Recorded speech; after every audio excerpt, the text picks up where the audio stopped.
This is Ask Lisa, a podcast to help people understand the psychology of parenting now in the midst of a pandemic. Psychologist Dr. Lisa Damour, author of 2 New York Times best-selling parenting books, takes your questions.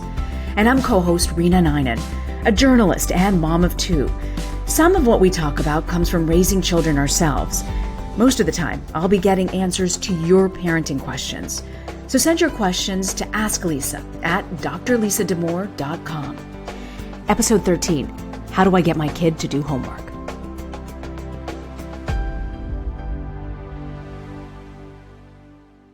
I feel like I'm working 7 days a week, like harder than I ever have before. I feel the same way. I feel like I've never worked so hard in my life as I am right now. But you know what the frustrating part is? I feel like I can never get my kids to do what I need them to do.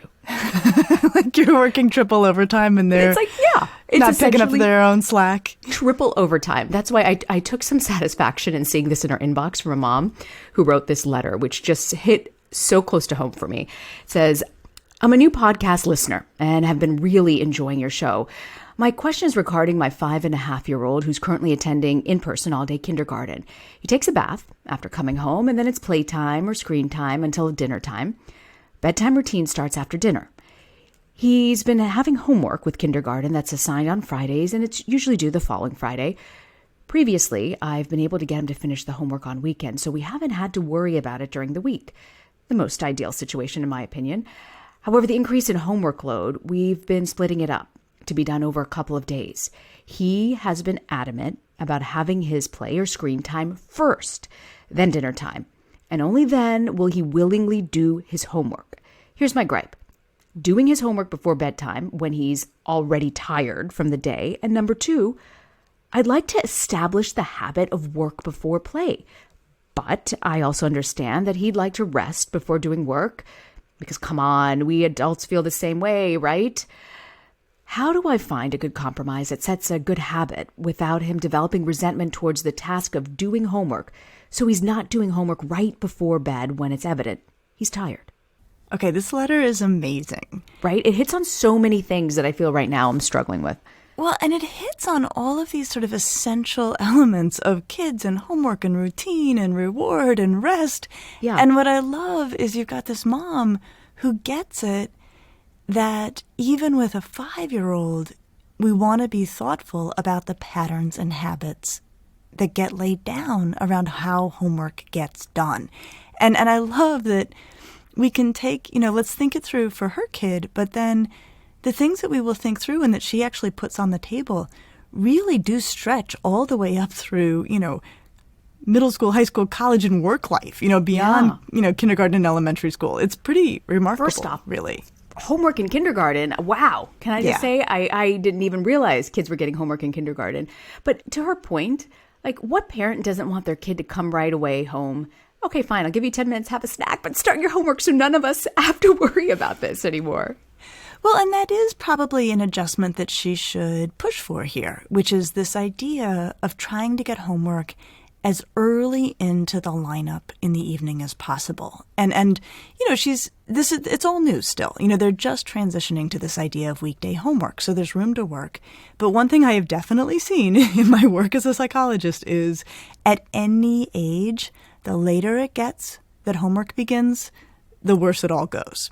So this is definitely an adjustment. And she's right and you're right that it's fair to give kids a beat when they get home from school, whether it's a snack, a little TV show, a little downtime. And then especially if we think about kids who are not leaving physically to go to school and don't have maybe a bus ride to decompress or things like that, it's fair to give them a little rest and a little chance if they need it to just unwind, but then to push for homework to get going early. But, what's that time, right? I mean, do you give them an hour? Do you give them 2? At our house, if my son wants to play Xbox, you've got to finish everything before you can log on. And as you've, I always say you're the reason why we end up getting the Xbox, because we talk about socializing with boys. You said it's something they did pre-pandemic. You told us a few episodes back. And so he gets on with the other boys. And I've noticed the other moms are pretty much the same. All the boys have to finish their homework, then they can enjoy that time. Well, so that's a pretty good system, right? That there is a very highly desirable reward waiting for him when he gets his homework done. So maybe he gets a different kind of downtime, maybe just a little snack, a little TV or something like that, then hits the homework, but the Xbox waits. And the other thing, Xbox is a perfect example of that. If you feel like it's going to be hard to pull the kid away, right? A whole bunch of other kids are involved. There's not a natural break because maybe those other kids could go on for a long time. That's probably not the right downtime before a kid gets down to business on their homework. Is having that sort of reward system ever a bad thing? No, actually it's not. And this is something I took up in my most recent column, which also made me really psyched to see this letter from this mom around like motivation and kids getting motivation to do their schoolwork. And there's a pretty extensive body of psychological research on this. And I want to unpack it a little because I think it hangs out too much on the academic side, and it has so much to tell us on the, on the ground, real life parenting side. So when educational psychologists talk about motivation, we actually talk about two different types. We talk about intrinsic motivation and extrinsic motivation. And the best way to think of these is to think of it as intrinsic motivation is almost a lot like fascination, where you're just really drawn to something. It's like the book you can't put down. It's the work that's so engaging that the work itself is its own reward. And that's awesome if it's happening. And then there's extrinsic motivation where we engage and do things because either we have to or else we'll get in trouble. So like the extrinsic motivation is like not getting punished. Or it's we're doing it because Xbox is waiting for us, or we're doing it because we're getting a salary to do the work. And so, these are just two different mechanisms of motivation.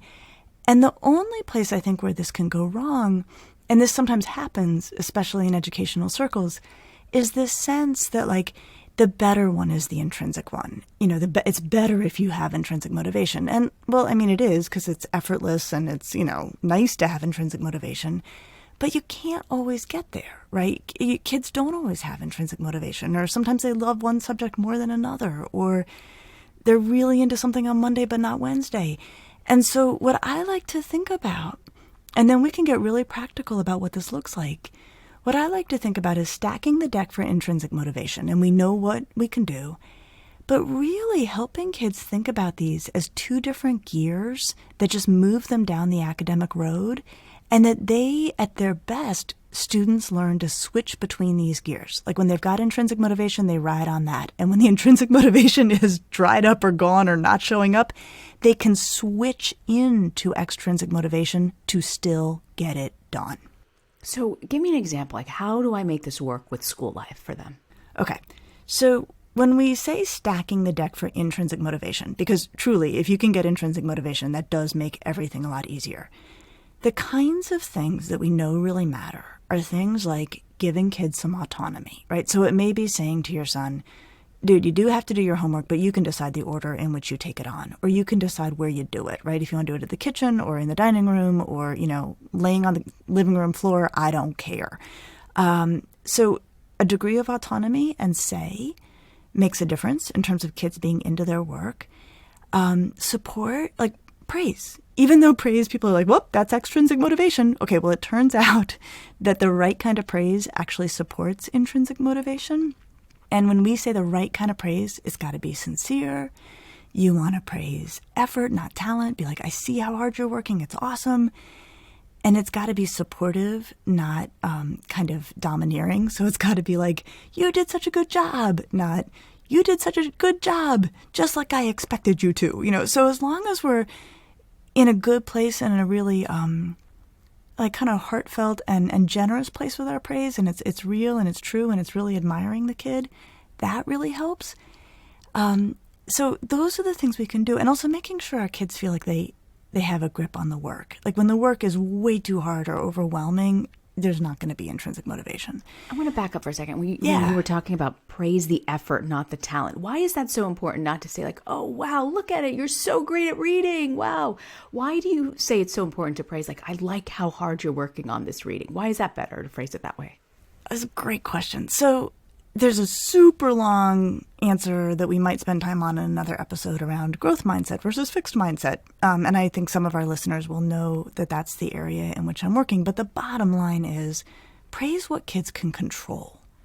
So if you're like, oh, you're such a smarty, right? It has that sense of like, lucky you, you're super smart.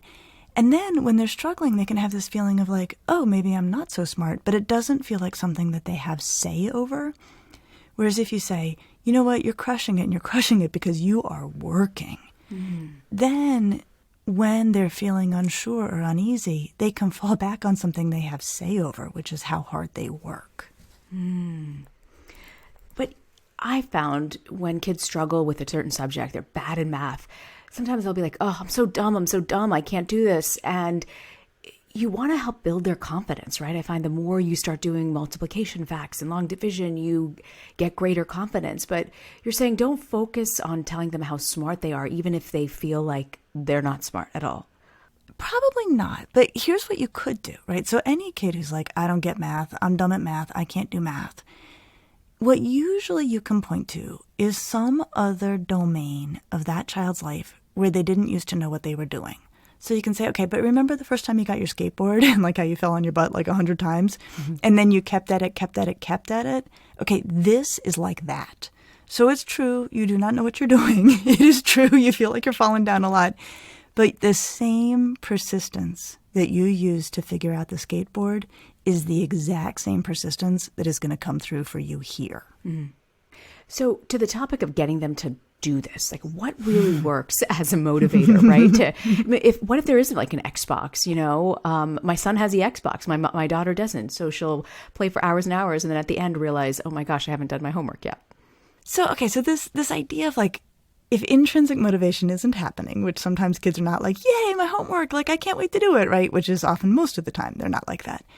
Then like time to bust out the extrinsic motivation. And I really like, there's no shame in that. And the first place I like to start, okay, Rena, I have highly elaborate systems for making myself do work I don't want to do.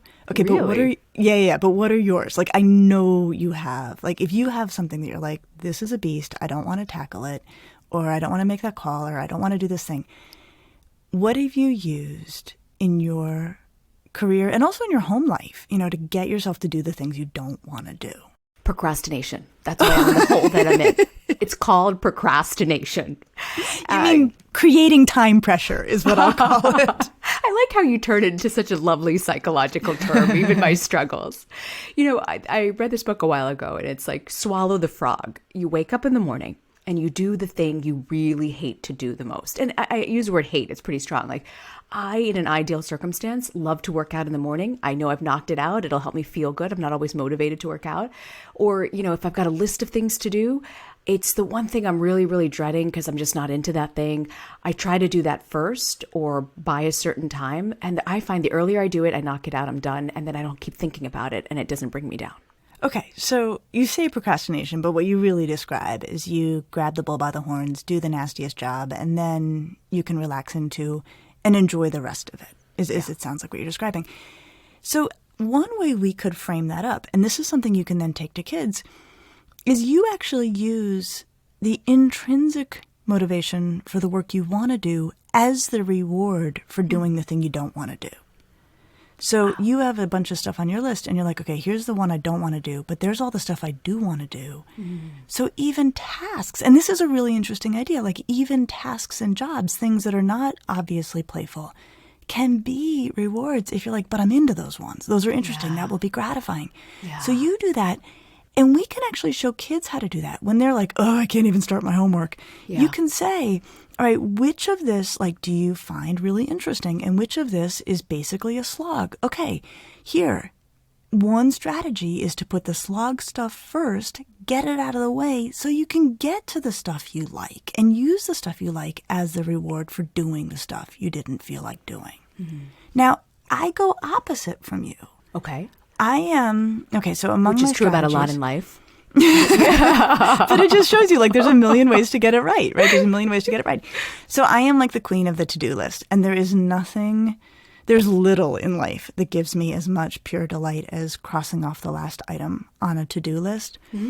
And so for me, I will actually put the gnarliest task last because I find it easier to get started on my work, and a lot of kids find this too, easier to get started if I do something I want to do. And then I roll through my to-do list, and then I get to that ugly item at the bottom, and my wish to cross off the last thing is greater than my wish to not do that thing. And so I put the frog at the bottom. Wow. And that's how I get it done. Wow. I would never, that thought would never have crossed my mind to swallow the frog at the end of the day, not the beginning. But this is, okay, so these are the conversations we need to have with kids. And when I say these conversations, I mean a much more open discussion of the fact that every functioning grown-up has stuff they don't want to do and has already developed elaborate systems for hacking themselves into doing it anyway. And we all do this. This is going on all the time. I mean, I've got 4 other wild strategies I use, which I'm very happy to confess. But what's interesting to me is we carry on and get our work done this way. And a lot of kids walk around feeling like, oh, isn't that so neato that person feels like doing it and can get down to business. And then they're like, oh, I can't wait till that feeling drops on me that I want to do this. And it's so much more useful to kids if we're like, oh, no, I don't want to do it, but here's how I do it. No, it's so true. And I have to admit, and this is so horrible to admit, like my daughter had a presentation about herself to make and doing slideshows. And it's like the morning of, it's due, and I'm helping her like empty it in so she can, get to school on time. And my husband's like, don't be that mom who's like doing the presentation for the kid. Like, I know, but I want this done. It's got to be finished. And she didn't finish, And I just feel like we're all struggling with so much at home with work and doing things at home that, just an extra workload on that front, that we sometimes maybe cut corners or can't figure out how to do this that's going to set them on the right track for the future. It is hard. I mean, there's that weirdness, first of all, of like the overlap of life, like life at home and our kids' schoolwork and our professional lives. I mean, like it's all sort of rolled up together in a weird way right now. And then, I don't know what was going on with your daughter around that assignment in particular, but I have to tell you, as much as this mom is talking about kind of garden variety stuff around how do kids do school and how do we get them to do what we want them to do or they should do, I have never heard motivation be as low for kids in school right now.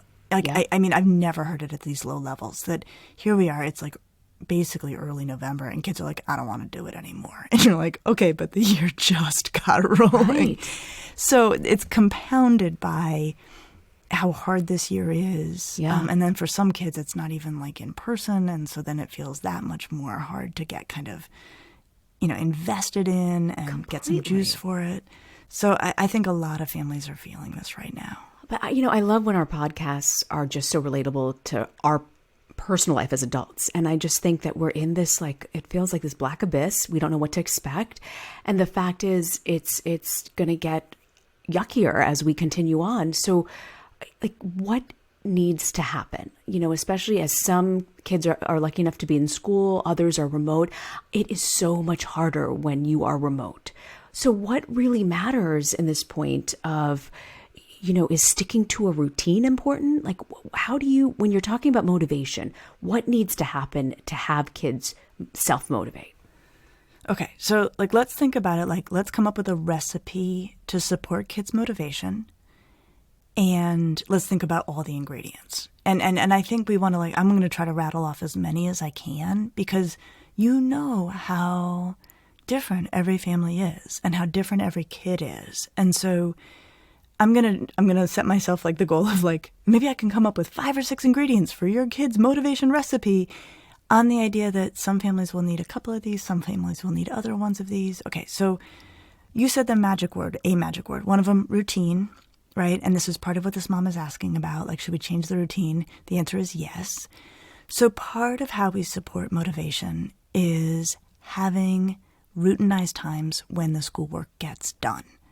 So if you're in a position, or your kid's in a position every day that when they're like, so I wonder when I'm going to do my homework today, like you're already in trouble.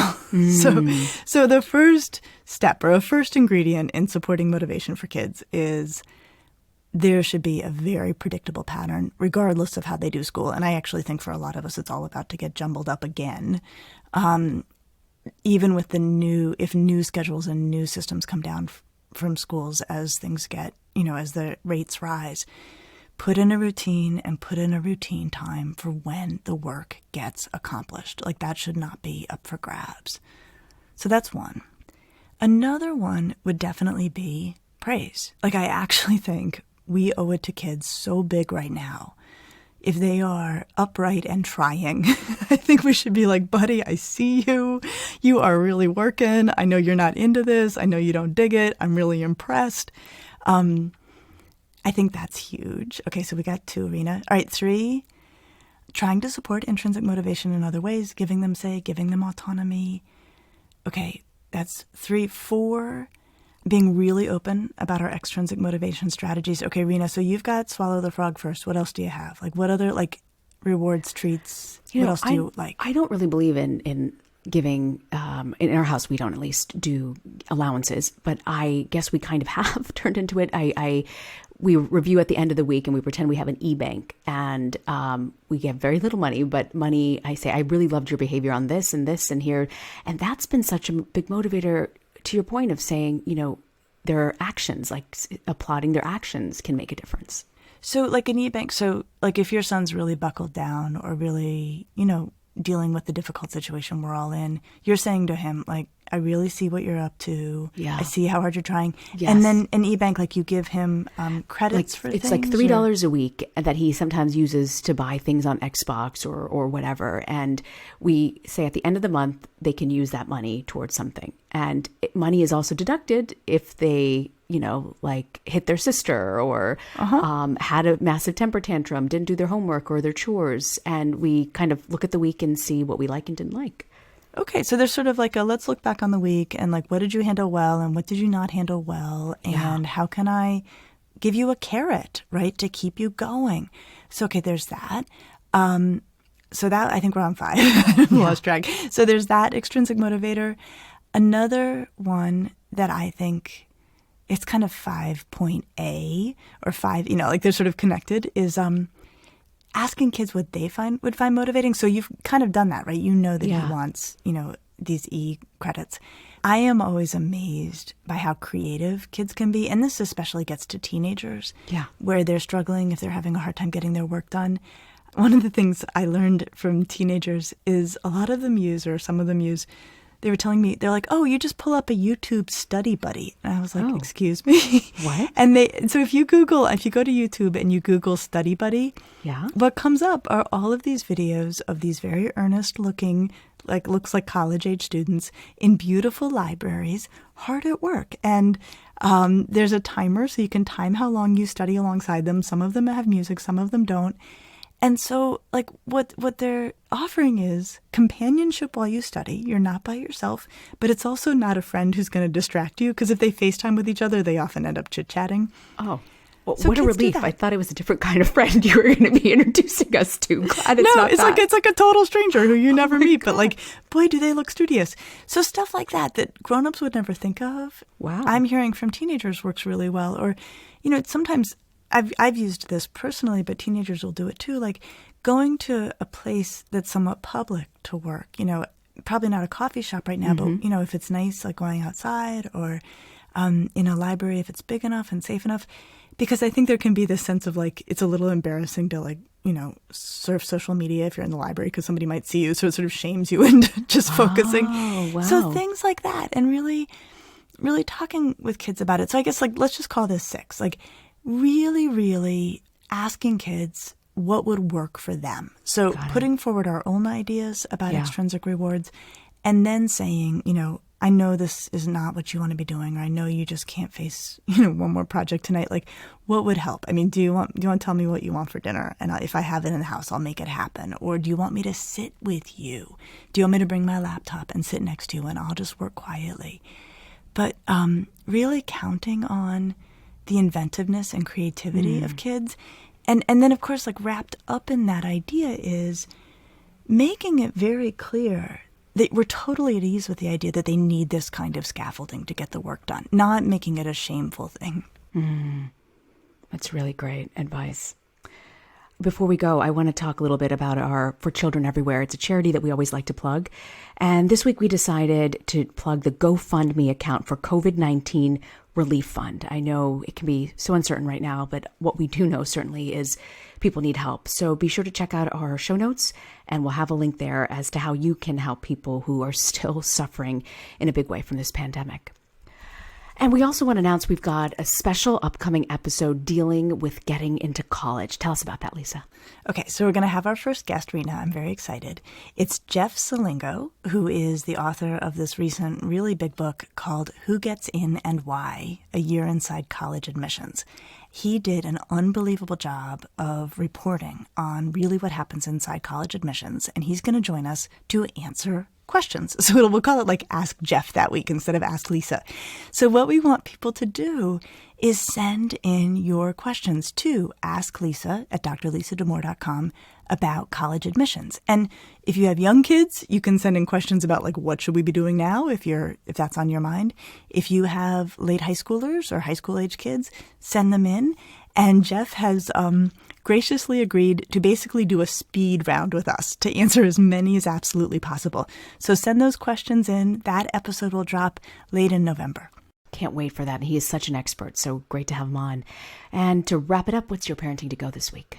Okay, so my parenting to go is something I have been using a lot in my own home lately, and it was given to me. Unfortunately, I don't know her name, but this wonderful mom that I encountered shared this with me about how to get your younger kid to pick up their stuff. So this is back into motivation. So maybe this works better with girls than boys, but I bet there's another word that works just as well with boys. But she taught me to refer to all of the detritus that my younger daughter leaves around the house as sparkle. Sparkle? To say, yes, honey, your sparkle is everywhere. I need you to pick up your sparkle. And you can easily imagine what word is really in my mind when I'm saying Exactly. But there's something so funny and delightful about it that it just takes some of the heat out of it. And actually, my almost 10-year-old daughter is...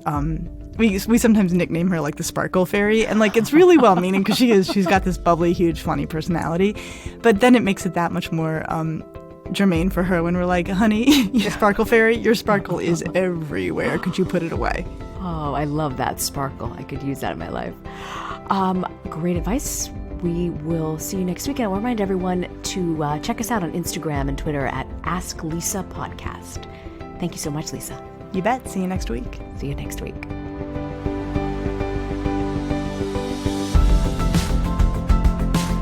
Thanks for joining us. Be sure to subscribe to the Ask Lisa podcast so you get the episodes just as soon as they drop. And send us your questions to AskLisa at drlisadamore.com. And now a word from our lawyers. The advice provided on this podcast does not constitute or serve as a substitute for professional psychological treatment, therapy, or other types of professional advice or intervention. If you have concerns about your child's well-being, consult a physician or mental health professional. If you're looking for additional resources, check out Lisa's website at drlisadamore.com. We'll see you next week.